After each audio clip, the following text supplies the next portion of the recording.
नमस्कार दोस्तों। इस घटना की शुरुआत होती है भोपाल से। भोपाल में श्वेता नाम की एक लड़की किराए का कमरा लेकर पढ़ाई करती थी। श्वेता देखने में बेहद खूबसूरत थी। अगर कोई उसे एक बार देख लेता तो देखता ही रह जाता। लेकिन श्वेता पढ़ाई के नाम पर घर वालों से पैसे लेती थी और उन पैसों को अपनी सहेलियों और बॉयफ्रेंड के साथ मौज मस्ती में उड़ा देती थी।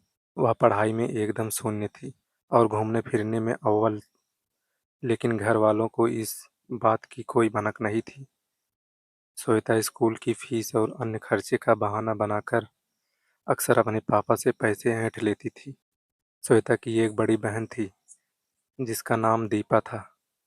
दीपा अपने गांव के पास वाले स्कूल से ही पढ़ाई पूरी करके घर के सारे काम संभालती थी और साथ में सिलाई का काम भी करती थी। सिलाई के काम से दीपा अच्छे खासे पैसे कमा लेती थी। मोहल्ले और गांव के बहुत सारे लोग उसके पास कपड़े सिलवाने आते थे और वह कपड़े सिलकर पैसे कमाती थी। धीरे धीरे समय बीतता गया और दीपा शादी के योग्य हो गई। दीपा के पापा ने उसकी माँ से कहा, दीपा अब बड़ी हो गई है, कब तक इस घर में रहेगी।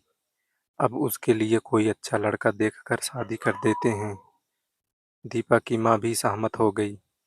इसके बाद दीपा के पापा ने लड़का तलाशना शुरू कर दिया। वे कई जगह गए, लड़के मिले भी। भारी मांगों को पूरा करना दीपा के पापा के बस में नहीं था।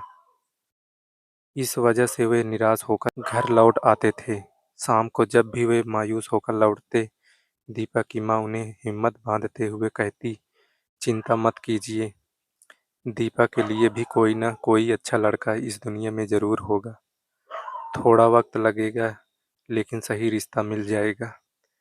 कुछ महीनों बाद दीपा के पापा की मुलाकात रोहित नाम की एक लड़के से हुई। बातचीत के दौरान पता चला कि रोहित उन्हीं की बिरादरी का है।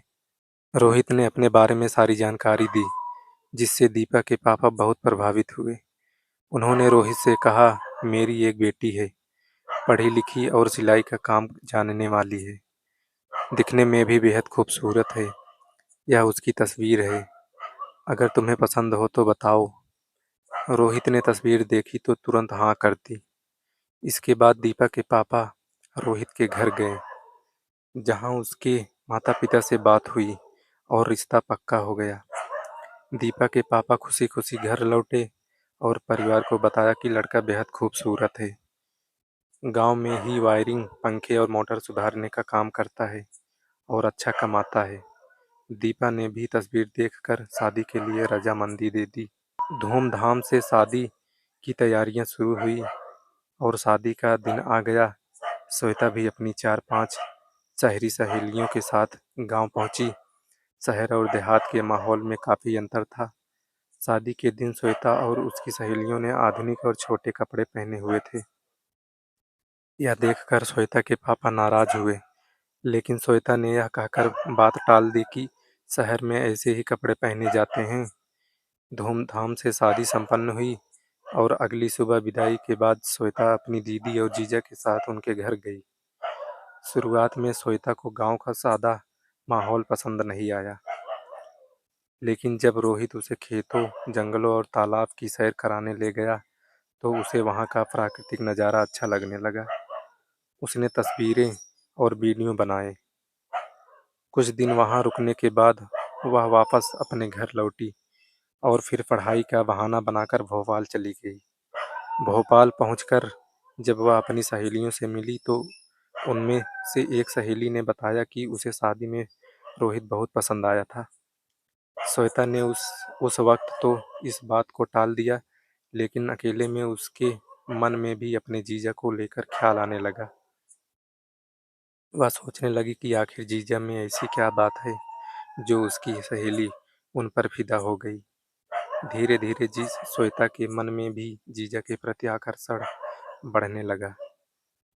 परीक्षाएं खत्म होने के बाद जब छुट्टियां हुईं तो श्वेता अपने गांव आई और दीदी से मिलने की इच्छा जताई। उसके पापा उसे लेकर दीपा की ससुराल पहुंचे। सबने मिलकर नाश्ता किया और बातचीत की। कुछ देर बाद श्वेता के पापा उसे वहीं छोड़कर घर लौट आए। अब घर पर रोहित, दीपा और श्वेता ही थे। सहेली की बातों का श्वेता के दिमाग पर गहरा असर था, इसलिए वह रोहित के करीब आने की कोशिश करने लगी। वह लगभग 1 महीने तक वहीं रुकी रही। जब छुट्टियां खत्म होने लगी और कॉलेज से बुलावा आने लगा, तब उसने वापस जाने की तैयारी की। रोहित उसे अपनी गाड़ी से छोड़ने गया।